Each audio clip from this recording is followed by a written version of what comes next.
When you reach an altitude of 8,000 meters, 26,247 feet, you enter the death zone, where air pressure drops to less than 30% of sea level. The environment becomes unfit for human habitation. Simply put, entering the death zone means your body begins to deteriorate.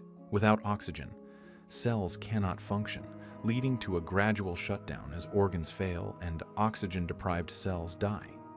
Only 14 places on Earth have land access to the death zone, and the notorious 8,000-meter summits are located here, making them some of the greatest climbing achievements. This video looks at the 1934 Nanga Parbat expedition, one of the first attempts to summit one of these peaks. Viewers should proceed with caution, as always. The natives call the mountain Daimar, while in Urdu it is known as Naked Mountain. The world's top mountaineers infamously call it Killer Mountain due to the numerous fatalities during early climbing attempts. Nanga Parbat, the westernmost peak of the Himalayas, lies in the Kashmir region, managed by Pakistan just north of both Pakistan and India. It is one of the legendary 8,000-meter peaks and the 9th highest mountain on Earth. Notably, it also has a deadly zone, like some of the world's highest peaks. One of Nanga Parbat's defining features is its north face, the Rupal face, rising 15,000 feet, 4,572 meters, above the base. It stands apart from other mountains with one of the largest single vertical rock faces on Earth. Along with its towering size, Nanga Parbat is visible from all directions, making it one of the 2 mountains in the world ranked in the top 20 for both height and prominence. From the world-famous Fairy Meadow, its stunning presence is undeniable, with its icy face rising above a deep green meadow. Due to its prominence and size, the mountain creates a breathtaking contrast with its surroundings. Compared to other 8,000-meter peaks, Nanga Parbat is more accessible. For example, K2 climbers must travel hundreds of kilometers from the nearest population center, while Nanga Parbat is closer and more approachable. In the early 1930s, after an influx of European mountaineers to the Himalayas, Nanga Parbat became a popular target. The first attempt in 1895 ended tragically with 3 climbers dying in an avalanche that swept them down the mountain. A group of German mountaineers made a second attempt in the 1930s. At that time, only British mountaineers could approach Everest, and many 8,000-meter peaks were either too tough or had failed attempts. With Everest already summited, Nanga Parbat at 8,000 meters became the next best challenge. In 1932, a group of 8 renowned alpinists set out for their first attempt. These men were experienced in the Alps and other European and Asian peaks, but the Himalayas were a completely different challenge, and none had prior experience there. One key point to remember is that gaining access to these high-altitude regions requires official approval, and many of these areas remain underdeveloped due to poverty. As a result, infrastructure like roads, supplies, and trained personnel are often lacking. Climbers in the region had to rely on locals to transport the vast amounts of gear, sometimes tons, necessary for their expeditions. These locals, called porters, were paid significantly more than they would earn locally, but the labor was dangerous and physically grueling. Logistical challenges arose immediately during the 1932 expedition. The team faced major setbacks with permits. Some equipment was lost, and the weather was mostly unfavorable. Avalanches destroyed the base camp, and the team reached only 23,000 feet, 7,010 meters, before having to abandon the mission due to worsening conditions. They had set up 7 camps at varying elevations, but by then, the health of the climbers and porters had deteriorated from altitude sickness. One porter could barely move a few feet before collapsing under the snow's weight. Climbers, unfamiliar with such high elevations, would take one step, pause, and take 5 deep breaths before continuing. Weeks passed as the first storm approached, and the team waited, shuttling equipment between camps in preparation for a final push. Ultimately, the expedition ended when 2 climbers had to abandon the mission, and 9 out of 12 porters became too ill to continue. Willie Merkel led the effort, and after the loss, he quickly began planning his next move. In 1934, 2 years after his first unsuccessful attempt at Killer Mountain, Merkel regrouped a team of 9 climbers, including himself, along with several scientists, to try again. This time they enlisted the help of 35 experienced Sherpa and Bhutia porters, many of whom had participated in previous renowned Himalayan expeditions. These porters were physically fit, technically proficient, and had prior experience in mountainous terrain. On May 2nd, the entire crew gathered in Srinagar to finalize their plans. The 200-mile, 322-kilometer trek to Nanga Parbat's base required not only skilled porters but also 600 villagers to carry 570 tons of equipment. The team traveled north of Srinagar in a semicircle along a path that would lead them east around the mountain, ultimately arriving at its northeast flank. This route, a departure from the usual, was challenging because mountain winters are longer and harsher, leaving the snow deep in May when they traveled through the mountain passes at an elevation of 10,000 feet, 3,048 meters. Porters began to pass out from exhaustion after weeks of trekking. But after crossing the famous Raikot Bridge, they finally glimpsed the icy peak across the valley. 17 days after departing Srinagar, they chose Fairy Tale Meadow, a tranquil, grassy area at 13,000 feet, 3,962 meters, as the site for base camp. To become the first to summit Nanga Parbat, they still had 13,000 more feet to climb. While some stayed behind to set up camp, others formed the advanced party, which began to climb to scout the route and set up the next camps. The team of 16 porters and 4 climbers traversed the vast Raikot Glacier. After encountering several dead ends and struggling through towering ice boulders and deep crevasses, they finally found a way through. The team persisted under sunny skies even though it was 10 degrees below freezing. Soon, Camp 2 was set up at 17,500 feet, 5,334 meters, beyond the glacier. Porters worked tirelessly from the moment each camp was set up to transport supplies higher up the mountain and ensure they were ready for use. The favorable weather facilitated the quick establishment of Camp 3, and it appeared that Camp 4 would follow suit. Everything appeared to be going smoothly. However, this optimism quickly faded on June 7th. Alfred Drexel, who had been experiencing mild altitude sickness for a couple of days, was brought down to Camp 2 in an attempt to improve his condition. But his symptoms worsened. Despite his attempts to downplay it, others noticed how quickly his condition deteriorated. Pasang Kikuli, a 23-year-old porter and local legend, went up the next afternoon with the team doctor after a message was sent to base camp, asking for immediate assistance. Following the doctor's orders, Kikuli ventured out into the dark and treacherous Raikot Glacier that evening in search of oxygen. By 3 a.m., when he returned, it was already too late. Drexel's health continued to worsen until he passed away from pulmonary edema around 9 a.m. An intriguing aspect of high-altitude environments is that air pressure decreases as you climb. At sea level, the body can tolerate the air pressure, but at higher elevations, the drop in pressure causes fluid to leak out of blood vessels and capillaries. This leads to a situation similar to suffocation or drowning in the lungs, preventing oxygen from reaching the bloodstream. Tragically, Drexel passed away while embraced by his fellow soldiers, a stark reminder of the gravity of the mission ahead. Camp 4, their advanced base camp at 20,000 feet, 6,096 meters, wasn't established until June 22nd, despite the team's vigorous start as a few days were spent on burial and funeral arrangements. Climbers on mountains like Nanga Parbat, where the distances are too vast for a single day's journey, rely on camps. These camps are where climbers spend days and weeks resting and preparing to continue their ascent. As they climb higher, less gear is needed, and what's left is often stored in smaller camps. The advanced base camp, being the last major camp, held the bulk of the equipment and served as a springboard for further progress. Climbers could always return here for food, shelter, and supplies when needed. The team continued up the main ridge from Camp 4, establishing Camp 5 at 22,000 feet, 6,096 meters. Just below Raikot Peak, this point marked the beginning of the tough ascent.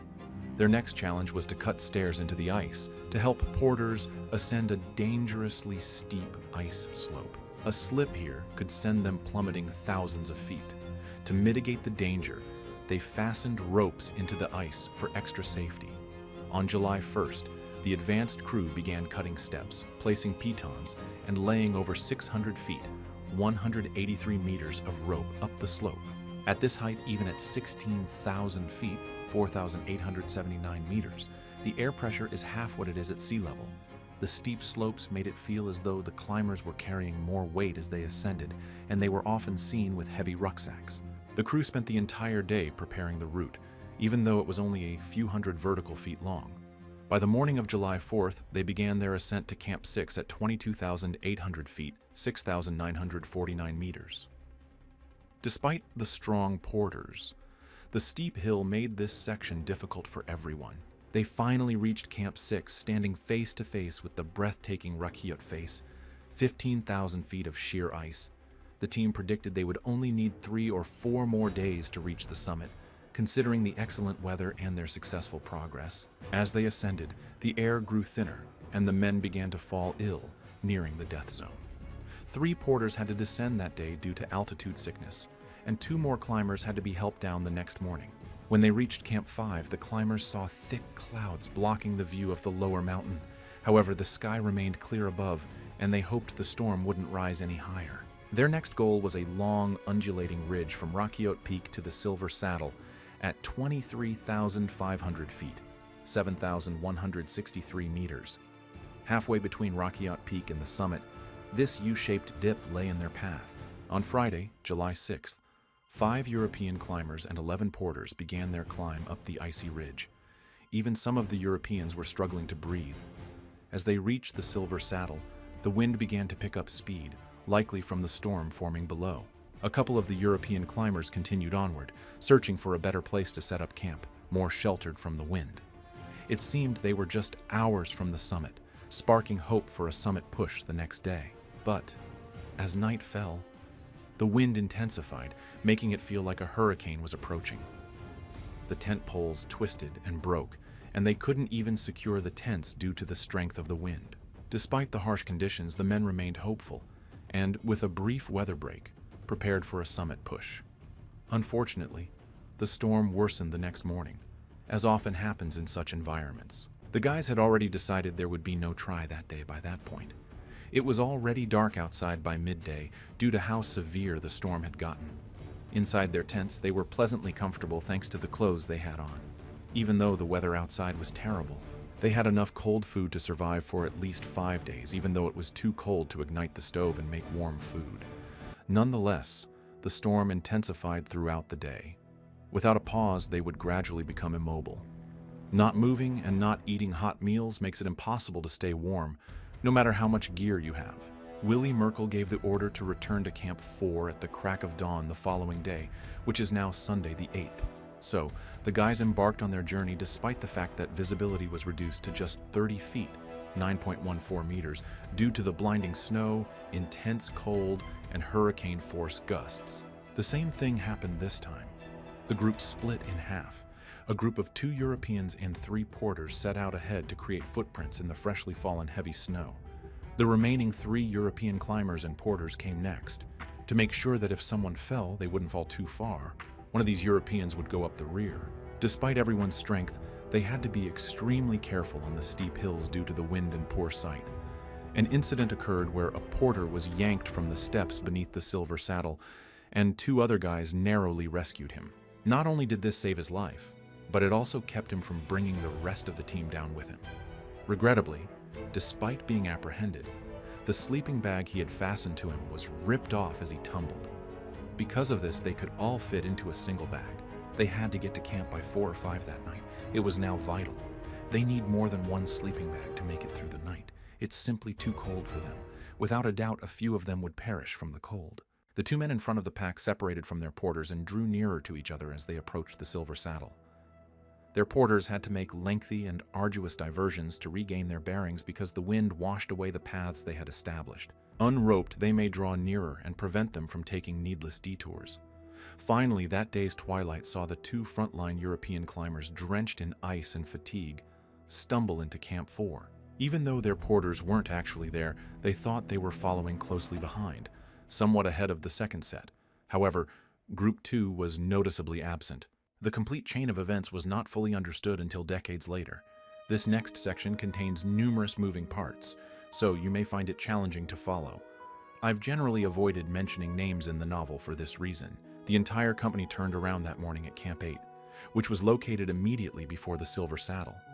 The leading party detached themselves from their 3 bearers halfway between the 7th and 8th camps. However, the porters did not venture beyond Camp 7. Instead, they spent the night in that tent. Camp 7 was never even reached by the second group, which included the 3 Europeans and the remaining porters. Between points 7 and 8, they were required to establish Camp 7.5. One of the porters in this group would tragically perish that night in Camp 7.5 due to the appalling conditions. The soldiers in these upper camps were weak from frostbite and hypothermia, in addition to being completely worn out. 3 of the porters remained in Camp 7.5 on the morning of the 9th, one day after turning back, due to illness and snow blindness. 3 more Europeans and 4 porters embarked on their way to Camp 7, just 50 feet, 15.24 meters from Camp 7. One of these European climbers would tragically die. Kneeling in the snow, he succumbed to exhaustion and died a cold death. Because of the cramped quarters, not everyone could fit inside this tent. Some would have to descend further. The porters descended to Camp 6 instead of the 2 European climbers, since they were now in better condition. Also that morning, the 3 leading group porters who had remained at Camp 7 set off and continued down the mountain to Camp 6. Thus, they had already departed by the time the second contingent showed up. Without realizing it, all the remaining porters would end up camping close together. At Camp 6, the first party of porters set up camp, while the second set up camp in a snow cave not far from Camp 6. 2 groups of porters merged the next day, which is now Tuesday, July 10th, and all 7 of them were observed making their way down the mountain together. Their presence alerted Camp 4, dispatching rescuers to descend to their aid. Upon their arrival, however, they found that only 4 out of the 7 had survived. Tragically, 1 more had passed away only 10 feet from Camp 5, and 2 had perished on the steep steps of Rakyot Peak. The 4 survivors were utterly worn out, and their extremities were afflicted with terrible frostbite. Just 3 porters stayed at Camp 7.5, and 2 Europeans at Camp 7 from the original group that had turned back a few days earlier. At least 1 person had perished among the other camps. Additionally, 1 of the porters at Camp 7.5 would perish on Wednesday the 11th. Before ultimately making their way down to Camp 7 on Thursday, the other 2 lingered for 1 more day. The 2 surviving Europeans were still present when they arrived at the camp on Thursday the 12th. The rescuers made frantic attempts to climb higher up the mountain, but the storm was so severe that they wouldn't reach Camp 5 until that evening. After returning to Camp 4, they set out for higher ground in the hopes of rescuing the remaining men or bringing down bodies, but the storm was too strong. With the death of 1 more European in Camp 7 on Friday the 13th, the number of survivors was reduced to 2 porters and expedition leader Willie Merkel. On Saturday morning, the troop attempted to descend to Camp 6. At that point, Merkel was struggling to walk. Between Camps 6 and 7, there was a tiny ice cave where they would have to spend the night. Surprisingly, beneath Camp 4, the remaining individuals observed the ridge with great concentration, occasionally catching sight of a lone man strolling along. Then, with an extraordinary amount of willpower, he went down the perilous Rakyot steps and entered Camp 4. Underneath Camp 7, he was able to relay the news that Merkel and the last porter were alive.